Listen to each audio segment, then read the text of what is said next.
capitalism, all of the gains in automation, it goes to the owner class. All you have to do is have everyone be an owner, and now suddenly any gain in automation is a gain for everybody. If you grow just one thing, it may not grow as well as if it grows with another thing. A good example of that is called the Three Sisters method of farming. There is definitely multi-apartment buildings or multi-families that do passive design. $100 million that they gave to Joe Rogan that they would kind of be out if they breach contract. Is that a bigger number, or is 2 billion a bigger number? I don't know, It's Zach. a tough one. This I is know, really hard. and maybe Yes. comparing numbers is not Jeremy's strong suit. Gotta go kill a Jenny. I still don't think you should kill her. Hello and welcome back, everybody, to Bread Theory. I'm your host, Zach, and joining me once again, Mr. Dan Platt of the Albany Green Party. How you doing tonight, Dan? Pretty good. Jazzed to be joining you once again as my campaign schedule starts taking shape. I may be doing less of these throughout the year, but whenever possible or practical. But petitioning starts in 2 weeks. I'm nervous-sided for that. I'm doing a kickoff house party here in my house, which I haven't bought yet, and I'm just like, I'd be working towards doing that if I wasn't preparing to campaign. Yeah. So it's always a big trade-off of what you're really going to work on and focus on. The advice is always to just pick something and do it all the way. Just focus on it all the way. Yeah. I have a trouble doing that because I just see things happening around me. I'm like, oh, there's that and there's that and there's that. And, I want the Greens to be part of Pride this year. I want, or Earth Day, which were never present. But being a local chapter finally, which started roughly last fall, I feel like this would be the year we'd finally have a more concerted presence in Albany civic events and be engaged and show people we exist. That may not happen, but it will happen in the form of my city council campaign. And when I win, because I am running to win, that will make serious waves, I assume. Oh yeah, that'd be huge. And that's sort of why I'm also tucking in my rhetoric, like making history, because I would pretty sure, like I've done more reading about Albany history than most. And I'm pretty sure I'd be the first like independent candidate to ever hold office in the city. Yeah. Non-Democrat, especially. I could probably, to be accurate, I can just say I'd be the first non-Democrat in 150, 120 years kind of thing. Yeah. Actually, it's just been 1 century. The Republicans controlled Albany for 20 years between 1900 and 1919. So, or maybe it was 30 years, but it felt like long, 30 years doesn't. Yeah. As much as the Democratic Party has changed in that time, it's interesting. It's been that continuous. Yeah, because essentially, there's just the political people in charge, and everyone follows them. So it's a very one-party state sort of thing. So, like when you had a Republican who organized certain forces and won, and they were super conservative, like they were arch reactionaries. Oh yikes! For 1900, that's that's saying something. Yeah, that's really saying something. Very like super elitist, and which is why they didn't retain popularity over like past 20 years. But essentially, once you have the levers of power, everyone has to basically join you if they're going to have anything. Sure. And so once the switch was pulled again, where again just one person, one office in 1919. Now, of course, there was a whole slate of Democrats that ran and lost, but one won, and that was Dan O'Connell, who became the party boss for the Democrats for the next 80 years. So, but his win gave him the political clout to then reorganize the Dems around him and his gang, and then they were able to re-energize the Dems into a force that could then sweep the next election cycle, like the next few election cycles. And then once they actually started delivering on certain things, like building a water system and following through with park development, which the Republicans promised but never delivered, they were delivering the goods. And this made them popular going into the 30s. And then that popularity just becomes cemented because then they control everything. And so you don't do anything without their approval. But it's also, oh, you did this for me, so now I'm loyal. And so it was sort of this long game kind of thing, because Dan O'Connell was like the guy who would walk from one edge of town to City Hall, and he would take a different route every day. So he would bump into, and again, this is pre like car dependency, so people walked. So he would bump into 50 people on the way and basically just, do a hi, distribute bills. Like he would just give people $20 if they asked him, or he would socialize with everybody along the way, and he'd take a different way to work every day. And there was lots of people running. Anyway, I'm digressing.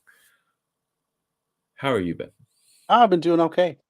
We're on our spring break from the school we work at this week, so we went up to like about as far into the wilderness as you can get in Minnesota and still be in a city. Okay. Up to Ely, Minnesota. I don't know if you probably never heard of it. It's Well, I think of Minnesota as being mostly rural.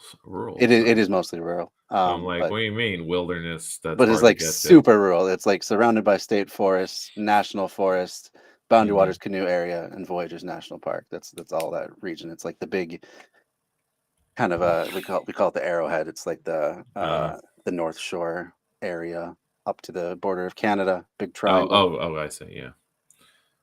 The Yeah. claw. It looks like The a claw to me. Yeah, the claw. Yeah, so it was nice. Clawing at Wisconsin. There we go. Well, clawing at Canada. But you call it the Arrowhead. The Arrowhead. That's what it's colloquially known Because you as. got to appropriate. We do. We have our legacy of Paul Bunyan to uphold too. Oh. Yeah. But it was fun. Got to see some state parks. It was the off season, so most of the town was closed down. Most of the time. It's early. Yeah. But that's the best time to go. You got it all yourself. We literally saw like 4 or 5 people in both the state parks we went to, so that was nice. It's like when me and Dad went to Arcadia, like at the very end of the season, at the end of September, and so the weather was still warm enough to enjoy everything. Mm-hmm. But all the old folks were done, so it was like we didn't have it to ourselves, but it was definitely there was no crowd. And there were certain businesses that were kind of closed by now, but not too many of them.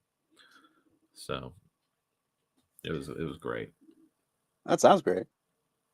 Do your vacation in September. That's my. Yeah. We did another one this last September that was really nice too. And of course, this brings to mind what my vacation this year should be. I have 2 things planned. One in June that isn't set yet. But I'm got a weekend in Ithaca with the boys in August. That's just a long weekend. So I'm going to do 2 long weekends. One's going to be a cycling thing, and the other's just camping or glamping. Because the state parks in Ithaca are just right in town, and they all have little campgrounds. So we're going to use one of those. Cool. Yeah, well, I mean, they're all like a 5-minute drive. Yeah, that's cool.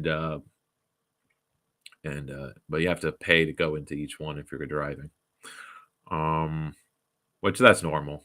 But you don't have like a all the state parks pass that you can get free?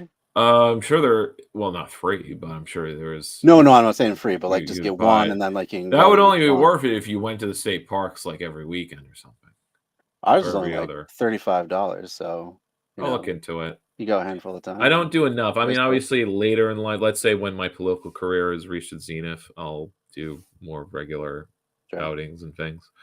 But that's more of a retirement thing, not a when I'm in my prime, That's fair. if you can call this prime. What is our prime? But you get it. Hard to say. So I've added some new videos Nice. because at work I've been doing less reading and a bit more YouTuber listening, and this includes this channel called Modern MBA, and it's exactly what it sounds like. It's a guy with amazing, capitalist realist diction. Yeah, that's the one. Nice. But it's like every topic he covers is like, wow, this is really stupid. Capitalism should end. This has nothing to do with my life making it better or making society better. For None sure. of these topics he covers are about like society being better. And so it's like either he's a secret socialist or he's just a really oblivious liberal. Right. It's just a kind of YouTuber where like there's no politics there, but you can draw some conclusions if you're a critical thinker about like, Yeah. well, this sucks and it's Absolutely. a big waste of time. This is the innovation of the market.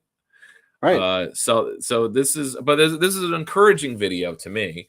The self-checkout craze is in fact a fad that took a decade to kind of complete, but because usually fads are much shorter. Mhm. But some fads, especially when capital's involved, take longer than say a pop culture fad. Sure.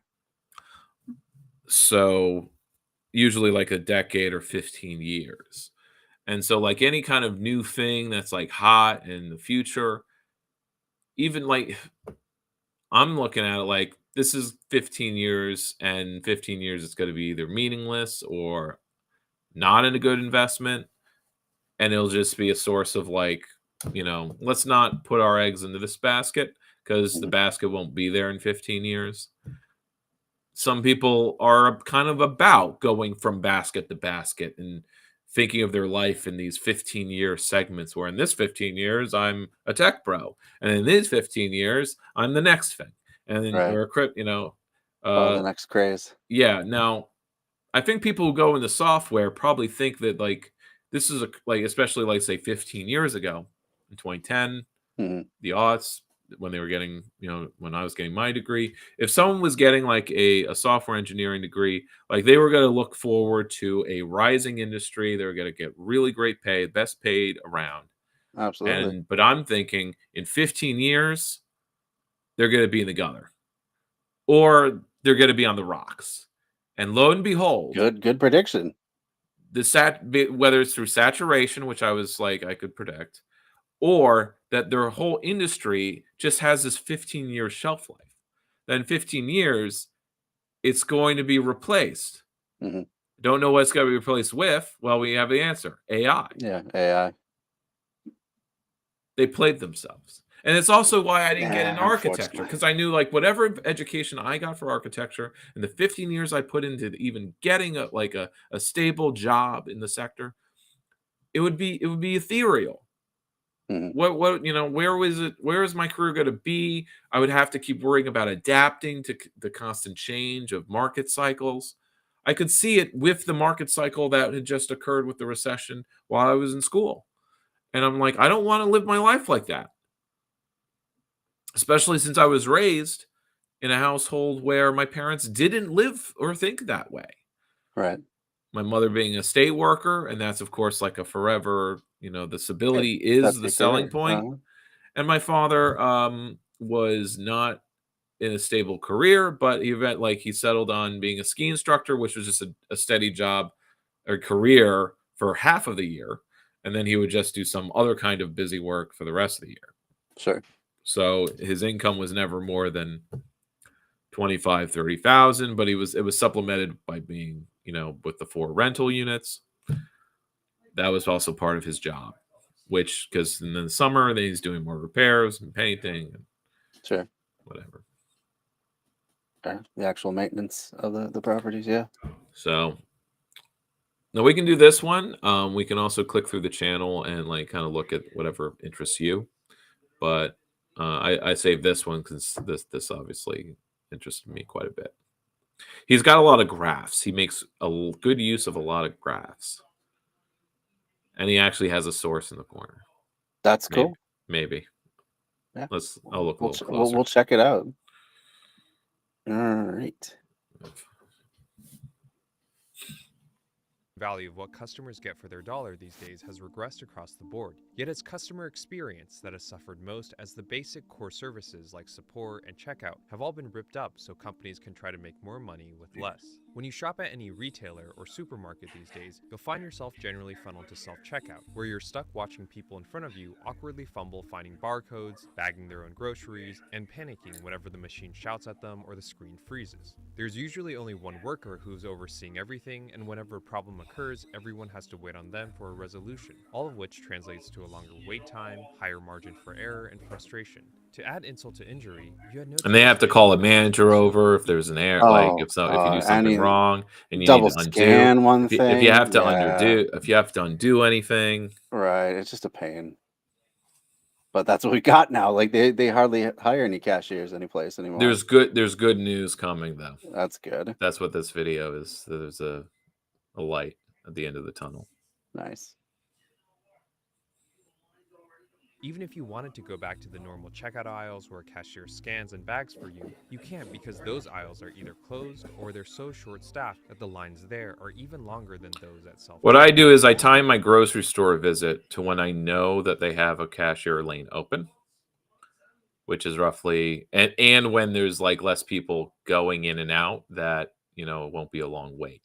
So roughly between 6:30 and 8:30 p.m. Because I think after 8, the cashiers would have gone home, Mm. and it's only self checkout hmm after a certain time. And then I have to and then I go after rush hour or whenever people are doing errands after work. So that's my sweet zone. That makes sense. Yeah, seems like a good time. This tech suddenly appeared nationwide in the mid-2010s. Since the debut of self-checkout, retailers from Kroger and Walmart to Target and Home Depot have all publicly gaslighted that self-checkout is faster and that these machines are not there to replace workers, but to instead free them to be more productive. They stuck to this script year after I do year. like his phrasing though, for this guy who's an MBA and a kind of capitalist realist. He does use phrasing like, these companies gaslight us. Yeah, they absolutely do. They just lie to the public. And Uh-huh.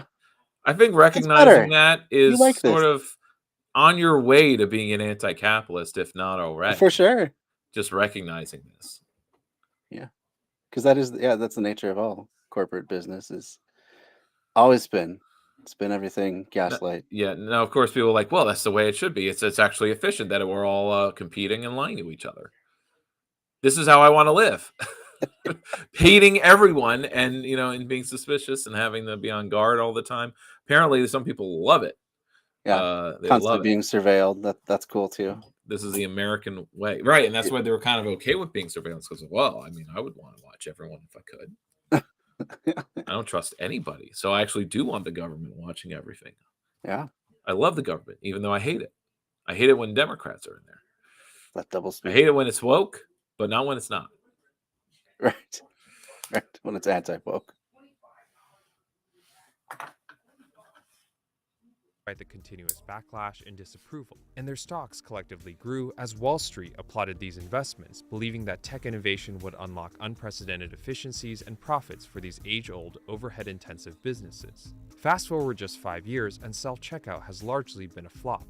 Most retailers have backtracked, ripping out their machines and going back to human cashiers. While a few chains have continued to gaslight that self-checkout is still the future, the reality is that even they are scaling back, restricting the conditions in which consumers can use these machines. Self-checkout has been a flop not just in the US but also overseas, and all of these retailers are hoping to sweep things under the rug while the market obsesses over AI. Ultimately, the retail industry is just as confused as everyone else, as there's been no clarity in the data. Is getting rid of a few part-time cashiers making $10 to $15 an hour actually even meaningful business-wise if you're spending millions of dollars on loss prevention, security, and self-checkout technology?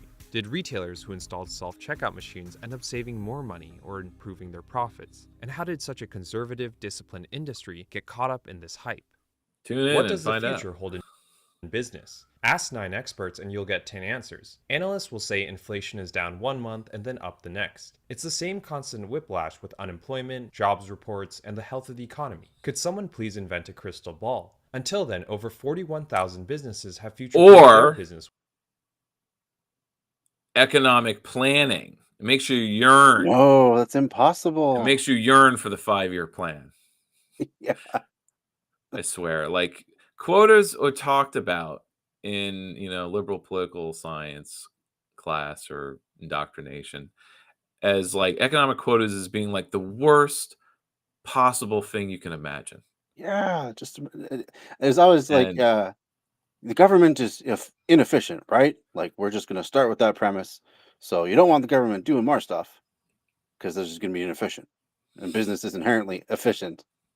That's like the orthodoxy of yeah, capitalist that economics. this chaos of up and down and up and down, and not knowing what Yeah, tomorrow boom and brings. bust. Well, but I get the conceit is like, well, you can't plan anything because But you you, don't know the future. You don't that's know so silly. what people will be making and how much and how well they'll do it.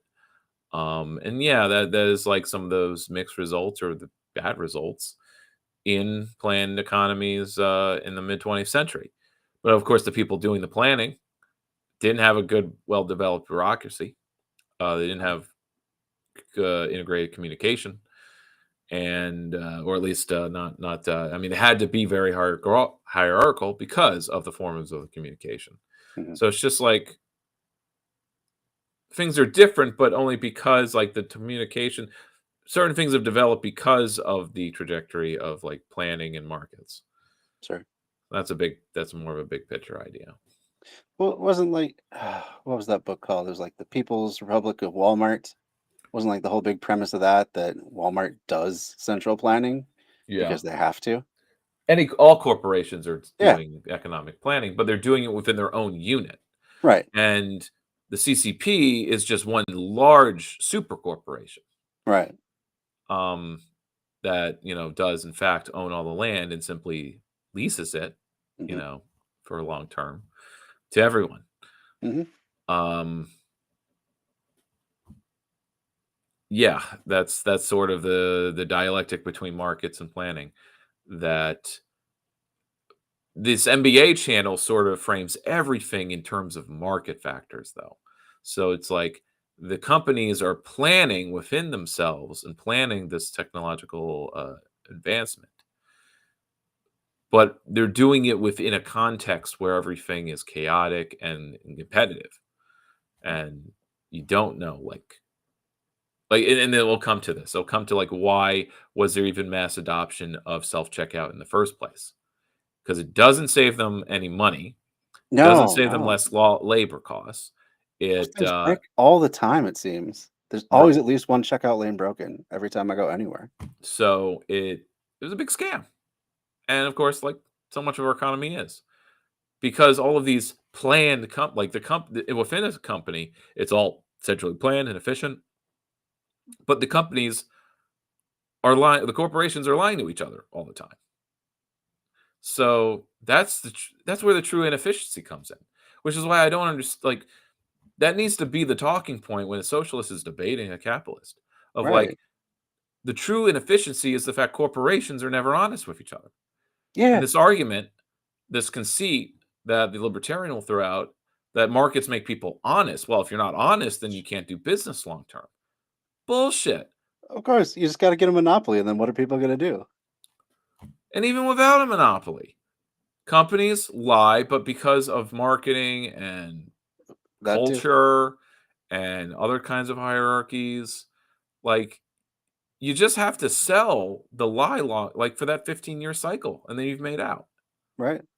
And either like in that 15 years, either it booms and busts, but you've personally or your cadre have made out, like the crypto billionaires, or you've succeeded and now you're part of the mainstream economy and you can't be dislodged.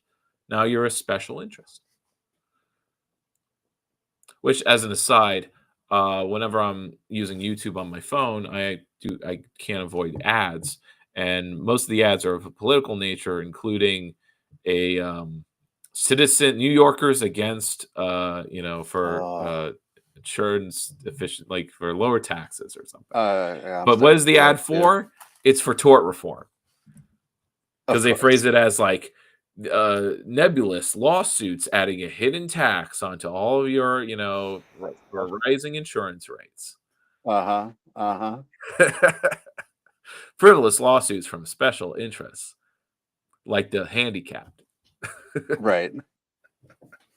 Then it would be some like the most bland named pack you can imagine, like people for a more productive future or So yeah. yeah. Oh, I hate those ads so much. And And it's the most that I come up because they paid up for a lot of ad buy.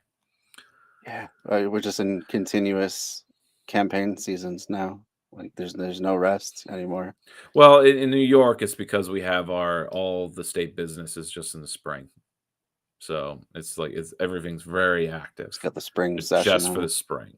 There's no Wow, other session. interesting. There's really no other business that the state takes up. I mean, well, it's budget season, but it's really just in session just for the spring.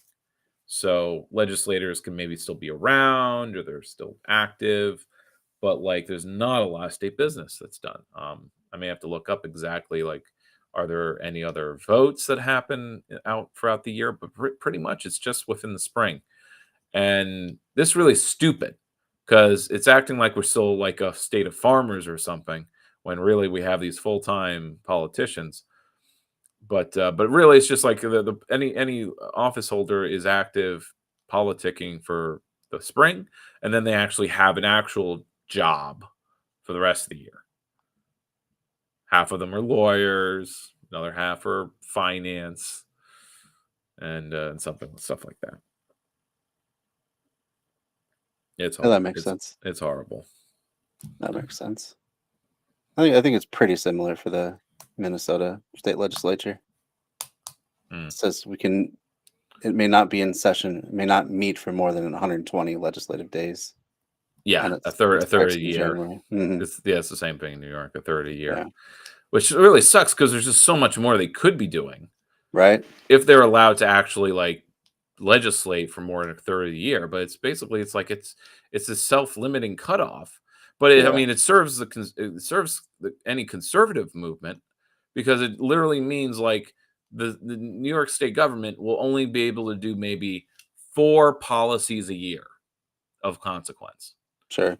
Like they should be doing 20 things a year, but it's a quarter of that or a third. It really sucks because it limits how much like we can lobby. Like all the lobby days have to be in the spring. Um, yeah, it's so limiting. Now of course, being in Albany means I could probably meet with my legislator any part of the time of the year. Yeah. All right, let's continue. Yeah, sure. There's enough digression. With NetSuite by Oracle, the #1 cloud ERP bringing accounts. With real-time insight small at the moment, but as soon as we scale, we'll need and use NetSuite. Today, we're a corporation, we pay tax throughout the year, earning millions or even hundreds of millions. Keep NetSuite going. helps you Go PA. full The guide is minute and a free half. to you. Even the giants squeeze out 4 to 8% operating margins a year. Whether it's peddling fresh produce, daily essentials, or cheap toys, retail generates incredible cash flow as the industry leaders gross more in a single year than even the big tech companies. But gross earnings are not the same as net. 60 to 70% of every dollar that a retailer earns goes to buying products. Even with economies of scale, the product costs for the leaders with the best volume and the greatest wholesale discounts like Walmart and Costco still end up in the 60 to 70% range. If anything, their product costs are generally higher, as these giants have to spread themselves thin to carry some. Now they say, like when I worked for ShopRite, they said we make a penny a profit. And I'm like, that can't be true. It's probably more like at worst a dime, like 10%. Yeah. But it looks like these numbers show like a quarter profit. Because that's just of course what the expense is. There's labor costs, which is the he points out that's just 15% more. Gotcha.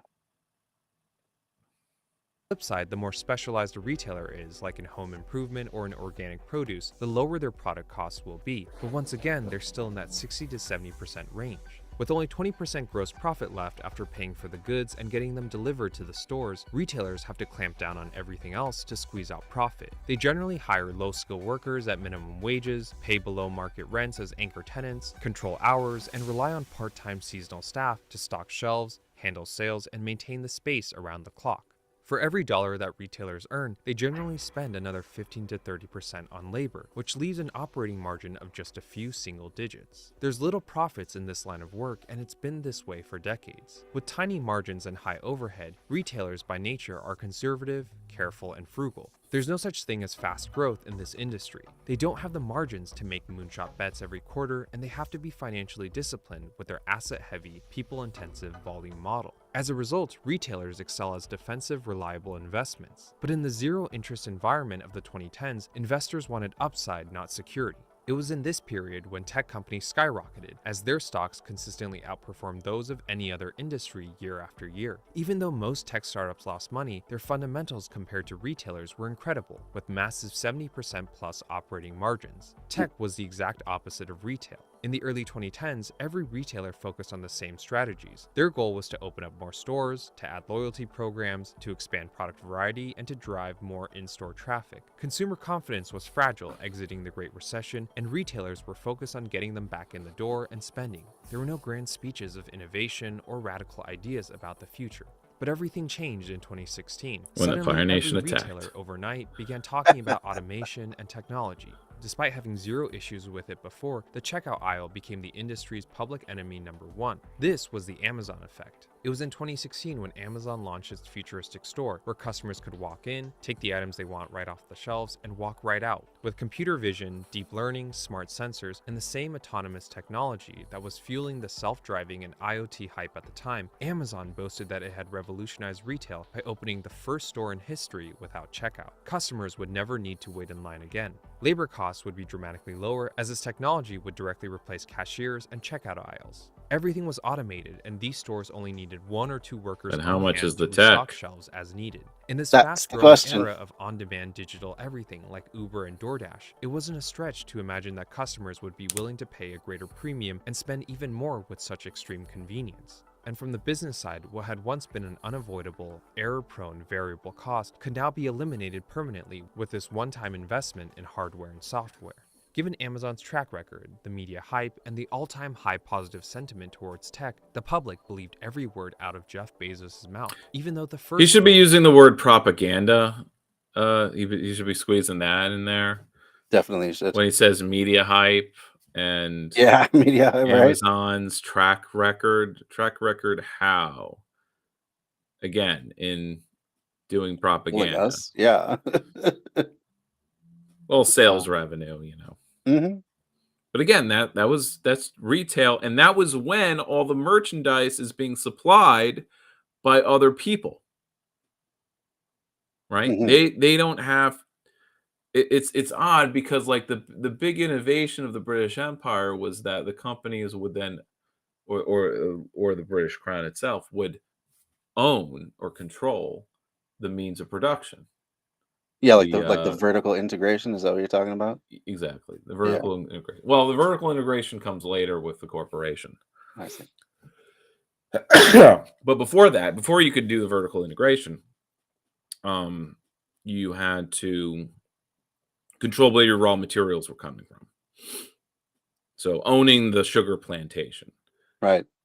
Before the Dutch Empire and other colonial, when it was colonialism, you didn't per se own the sugar plantation. That hmm was still a local, lord in Indonesia. You I would see. buy from them or extort them, but like it wasn't until colonialism becomes imperialism that now, no, Indonesia's just Dutch now. Gotcha. We own it. But anyway, but this is Amazon's like the reverse. The profit and the growth comes from not owning anything. hmm Well, or at least not to start. But But again, that's just part of that 15-year economic cycle, Sure. not the grand century I see. cycle. But yeah, so it remains to be seen, like, how sustainable really all is. It seems like it's forever, but that's obviously just no lie. Yeah. Yeah. Yeah. Works out. Sorry, I was having trouble with my microphone for whatever reason. Yeah. The audio quality dipped quite a bit. Yeah, I don't know. I don't know what's happening. Not picking it up. Not picking it up from my actual microphone. I think it's coming to my camera now. Yeah. Again, it's a different mic now. Try that now. No, that's. Oh, wait. Is it working now? I think I'm gonna have It's to. a little better. Let me try that now. Yeah, I guess it is Yeah, it's better. coming through. Okay. Well, hopefully I've been audible for this past however long we've been on. I could hear 36 minutes. you. Yeah. All right. Well, let's continue on with the video.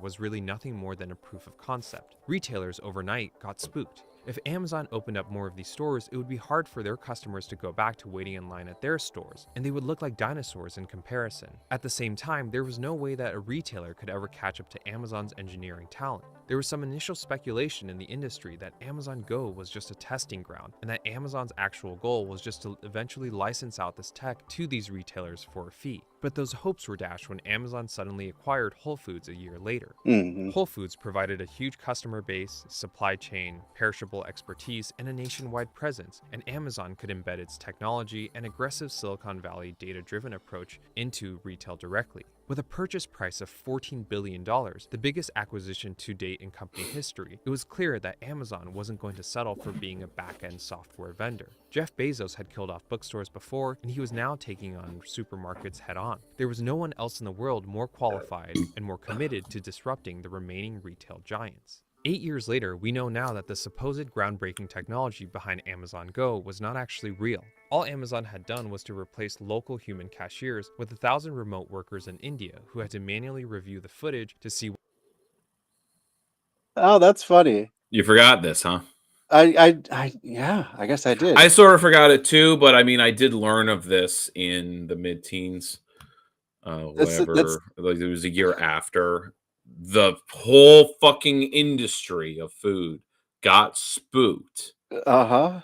And apparently by the time this came out, I guess it was too late. But like, if I was some executive at Kroger, I would have started backpedaling or something. But I guess it was just like that year turnaround of starting to buy the tech or whatever was it was all done, and then it's all sunk cost. Yeah.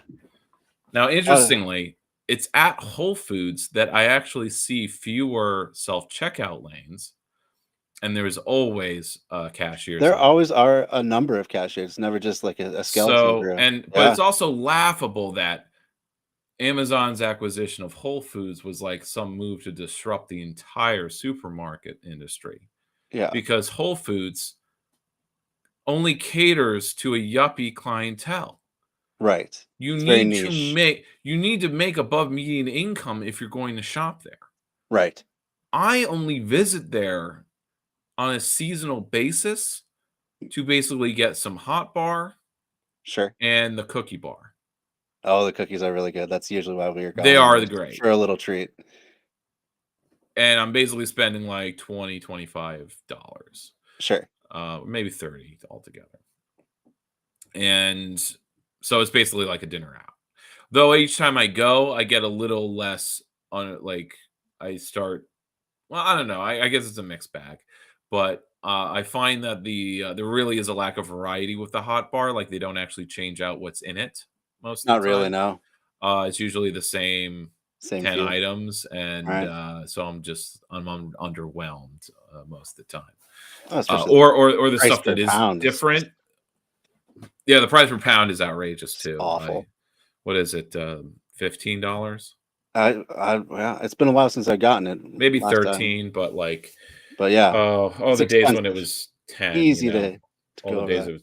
Well, that's why it's like it's 20 so dollars just filling, the kind of one container I would consider to be a dinner portion. For sure. And of course, there's always stuff with bones, but I never pick up. I try to avoid anything with the bones because that's extra weight you're not eating. Paying for nothing. I would avoid any of the potatoes. The potatoes are like heavy. Sure. I just realized like, oh yeah, the mashed potatoes are like adding a full, 4 or 5 ounces to this. That probably like, but I really wanted the potatoes of what I was getting. But anyway, enough digression about that. But that's the only reason I go in the Whole Foods because the Whole Foods that I have access to is at the mall. Sure. And it's separate from the mall. Like you can't enter it from the mall. It's it's like in the corner. You can't have any random riffraff wandering in. Yeah. Well, Yeah. it's just on the corner of the mall. Oh, okay. That's so funny that this cycle though of having this disruption repeated itself exactly when Amazon or not Amazon when It's when- all bullshit. yeah, but no, I All was tech thinking when disruption is. I right. mean, it's not just this. All tech disruption is bull- is bullshit. but I was thinking and- specifically of Elon And and the his fact robots. that anyone is falling for the AI revolution Right. is, I mean, they're basically just suckling at the teat of capital because Sure. well, that's what capital's doing, and if we're gonna have So any we of gotta the be on board. dribbles, Yeah. any of the dribbles from the table, from the pigs, we have to believe it too, Right. or at least say we do. Yeah. But We're it's gonna all be complete dinosaurs. bullshit. Yeah. Right. Yeah, we don't want to Smoke be and mirrors. dinosaurs in the age of AI. Right. In 2035, it's going to be gone. It's gonna be Yeah. meaningless. There's no way they're going to be able to keep up these server farms. for So one thing. so But even yeah. the question of like, and just now, like sometimes being slow and being democratic is an actual, this, it slows a good point. down the ability to be bamboozled like this. That's a good point. When you're I hadn't really thought of planning, it that way. and it takes a year to figure out what your economic plan is for the next 4 years, that stops the I mean, but it's like the capitalists will argue like, no, it's the quick thinking decisions that are month to month and quarter to quarter. Yeah. That's what Yeah. creates the vitality that allowed us to overwhelm any planned economy. But that's the gears are turning. And now all the libs and the academics and the intelligentsia that are very much in the capitalist realism mode, they're all starting to have their eyes open to the fact that we've if not officially, but we're falling behind China. That their Yes. planning is outperforming and has been for the last 15-year cycle. So all the tech stuff and the AI, it's all of our like, and again, the CHIPS Act and the whatever economic planning there was from the government for in the Obama years of like, how do we plan for the future? It's all for naught. I mean, it's all just, you probably could have, Marxists figured this out, that it's all just keeping the wheels of finance capital turning until the next big crisis, or it's Yeah. trying to extend that crisis just another few years, just another like to recession. Yeah, the promise of the end of history was, I don't even know why anyone mentions the end of history, because Fukuyama, like 50 years later, went back and said like, oh yeah, that was wrong. After 9/11, it's like, no, history is definitely still going. Yeah. Of course. It was just a hypothesis at the time in the 1990, and obviously after For sure. 9/11 and after like how China's been developing, it's clearly not the end of history. No. that neoliberalism, Ideas don't just go away. neoliberal multi-party democracy is not like the destiny of all. And all be all. Yeah. For sure.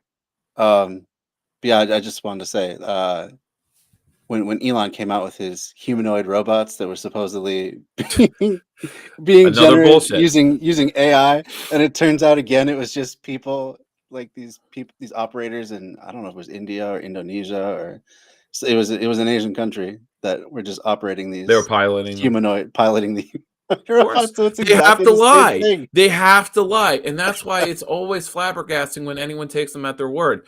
It Right? was even back in 2013 or 14, you can look back in the channels of Adam something or even Yeah. the skeptic guy who hates Anna Kasparian, Thunderfoot, Oh God, when I they hate were that guy. making Yeah.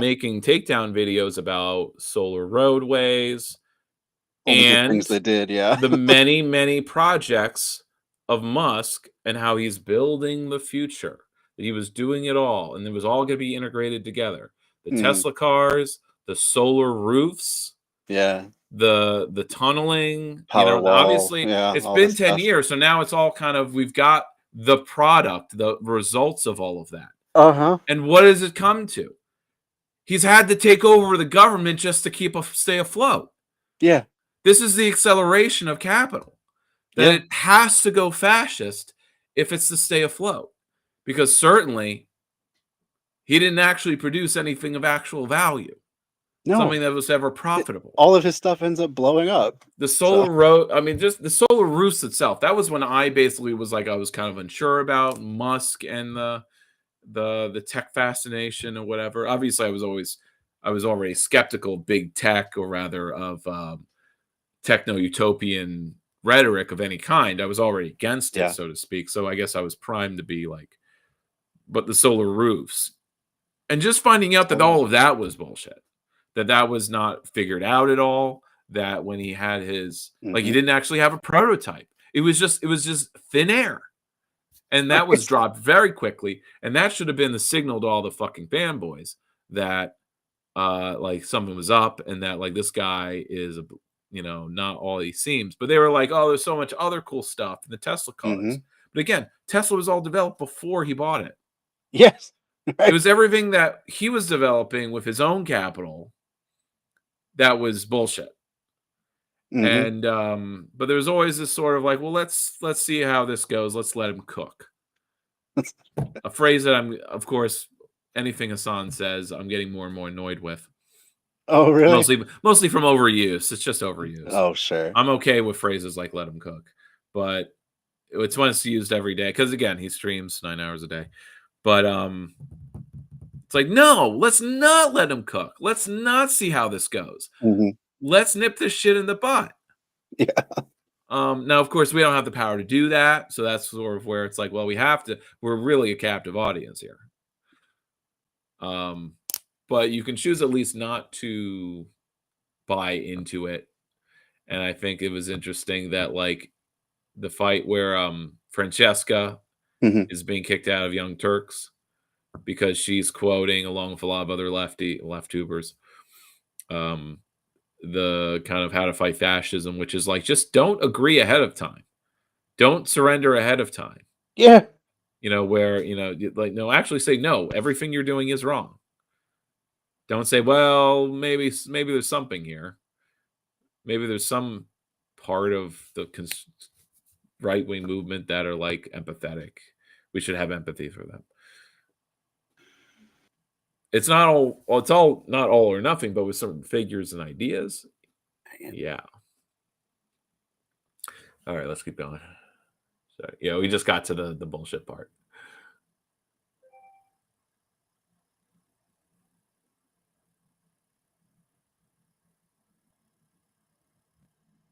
Oh, your audio just cut, Zach. Ah, shoot. There you go. That's not good. What's going on? Yeah. Well, I might still be on. So let's see. What can I? Okay. Your video's back.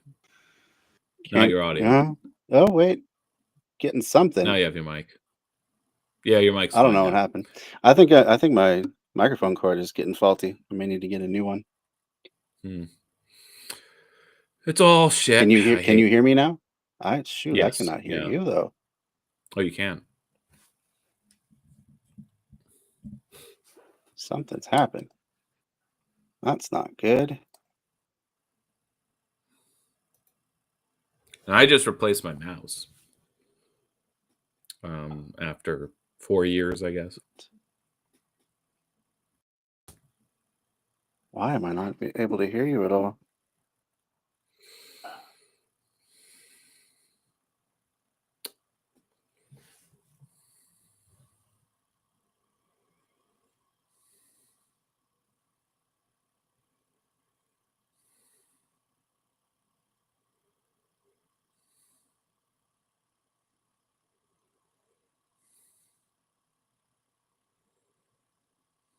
Wait, what?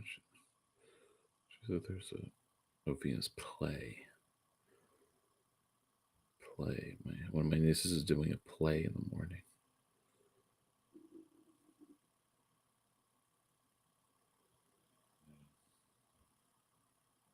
Okay. Can you hear me now? Guess that's a no. Be nice if we had some viewers. They could tell us if they can hear me.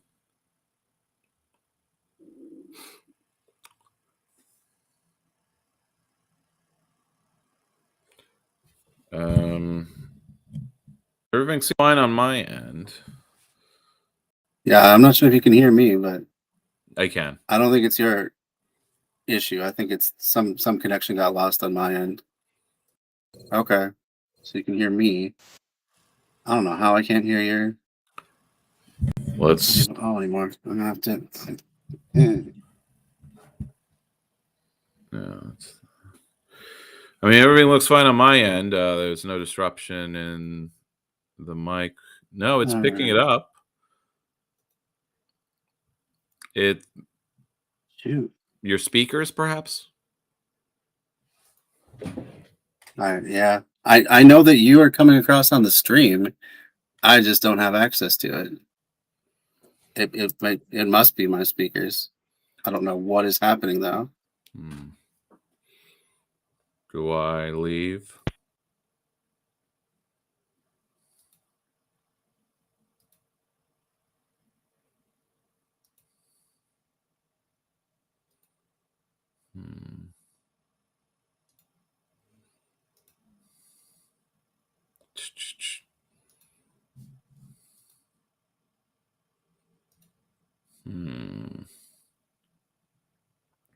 Well, I could log out and log in again. Yeah.